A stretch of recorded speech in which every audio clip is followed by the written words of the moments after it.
Welcome back, Mercs Legion viewers, to another war recap video. Here we have a war against Forza with a nice win, 42-40. We weren't always in the lead though. In fact, much of this game, Forza was ahead by a lot. So congratulations to Mercs Legion for being able to rally and pull out another win, making the books a little bit more green. Alright, so starting off with a BBQ here in his dragon attack. One of the reasons I wanted to show you this dragon attack on this base is because this is a net base. It's an inverted Tesseract base, and you can go online and look up Tesseract, but this is a very popular base. I've used it for farming bases back when I was at Town Hall 8. It's a good base. It's just been done so many times that people know how to 3-star this base in war rather easily. Alright, so most of the dragons were able to funnel into the core, and I love the placement of the rage spell. Dropped it so that way the balloons and dragons were able to rage up between the two air defenses and then take them out rather quickly. One of the things that makes this base really easy to deal with is the knowledge of where the Teslas and giant bombs usually are. In these empty spots, this is where the Teslas and giant bombs usually are. Now there's some variation because of people trying to tweak it and make it a little bit different. So props to Akias de Teora. I apologize if I butchered your name. But making the little tweaks is necessary in a war base, especially if you pull one off a line. My advice though is just go and design your own base. Great haste placement here. Once the dragons and we're able to get in range of that, it's going to speed them through all that dead space in there. The air sweeper is working against them, so good placement of spells. I like the approach of this base and the use of the BBQ. So great job, Todd-da, getting 3 stars from Mercs Legion. Alright, so we'll let this finish up here, and then we'll head on over to our next attack. Sometimes you just have to pull cleanup, and that's what we're going to take a look at this next attack by kicking Ash. This is going to be a Hogan style attack, and it worked out really well in this style of base. Now, Kick and Ash, I am a Town Hall 9 going up against a Town Hall 8, so you should be able to 3-star the person below you without a problem because you've got all the benefits of having a bigger army, stronger troops, more spells to take in. Chose to come in with the Hogan on this one because I could double BBQ the 2 centralized air defenses and then come in with hogs in a way I knew that they wouldn't path over any bombs. Also, I knew that there weren't any giant bombs in that location because this was a cleanup. So I knew that by sending my hogs in as a 2-finger drop here, they'd be able to take out the 1 remaining air defense and 2 of the Teslas that were here in the core, making this just a super easy base to take out. Imagine taking out a base that doesn't have any air defenses and only 1 Tesla.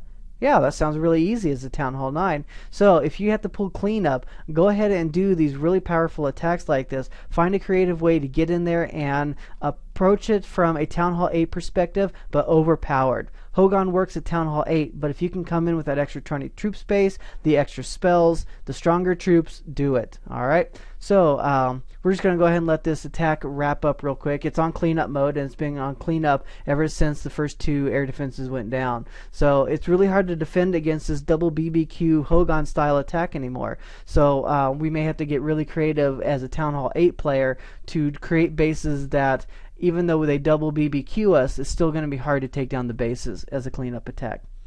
Alright, so let's go ahead and take a look at Miguel doing a really cool go-ho.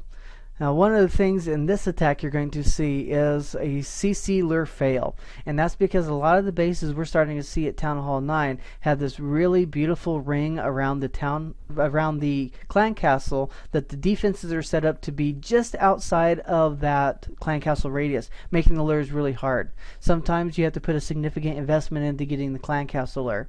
Well, we thought we had a shot at getting it there, didn't quite work, so we have to stop and rethink a little bit how we're going to approach this. The best thing to do if you can't get the clan castle lure is just go all in with your regular attack and then try to deal with the clan castle on the fly. So we're going to send in the golems here, as you would for any type of golem style attack. Get them out first, get the wizards behind to clean up the trash buildings and help funnel your way in. Wall breakers are going to come in and beautifully break open these 2 compartments and allow your golems to walk in and just start tanking a lot of the damage. Now, what's really cool about this is a great way to help take out a deep enemy queen in a castle. Get through that first row of walls, Then place a jump spell over the second and or third wall, so that way your defensive troops and your Barb King can start making their way in to distract and eventually kill the enemy Archer Queen. So that worked out exceptionally well, and it just so happened that the clan castle was in line with all that, so taking out the enemy clan castle troops was also easy to do. So great job with that. Now look, half that base is gone. Where do you drop the hogs? On the opposite side of that. You don't want to have your hogs take all that time to path over the destroyed part of the base. You want them to come in where there's all the defenses. You want to take them out quickly while you have as many hogs as possible alive. Pre-healing a couple of spots here, which was great because there were some giant bombs in there. The double giant bomb spot was tringled one at a time because he chose to come in at a surgical hog style technique on this one. Surgical hogs meaning you drop 2 or 3 hogs per defense, and that's great because if you can't get to the double giant bombs and defuse them, coming in with these small packs of hogs means one group of hogs can walk over a double giant bomb and die, but you're not going to lose all the rest of your hogs. So all those things combined together were combined to make a really nice go-ho attack here. So great job, Miguel, taking out the #1 on Forza. Alright, so one thing I've learned in this clan is if you look at iblondhaha, you're always going to see something cool, innovative, or just done exceptionally well. And that's going to be the case right here as well. Starting off with a double BBQ in this Go Laloon attack. Typically in a Laloon style attack you want to take Rage and Haste spells because you need that extra oomph to get over the top on this base. Well, by taking a double BBQ, that means you have no spells available now for the rest of your attack. But that's okay. Why? Because 2 of the inside air defenses are gone, along with the mortar.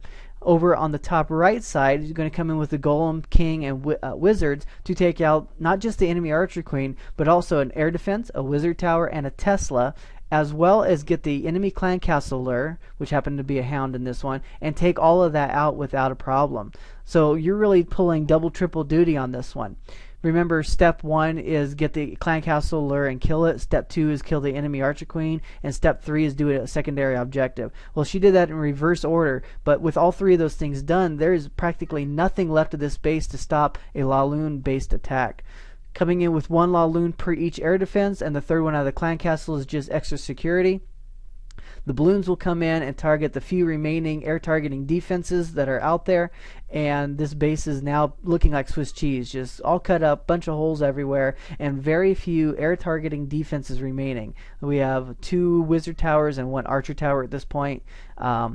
And with all the lava pups that are still out there, there's plenty of cleanup troops left to take out this one, especially now that we've got that extra 30 seconds in our attack time.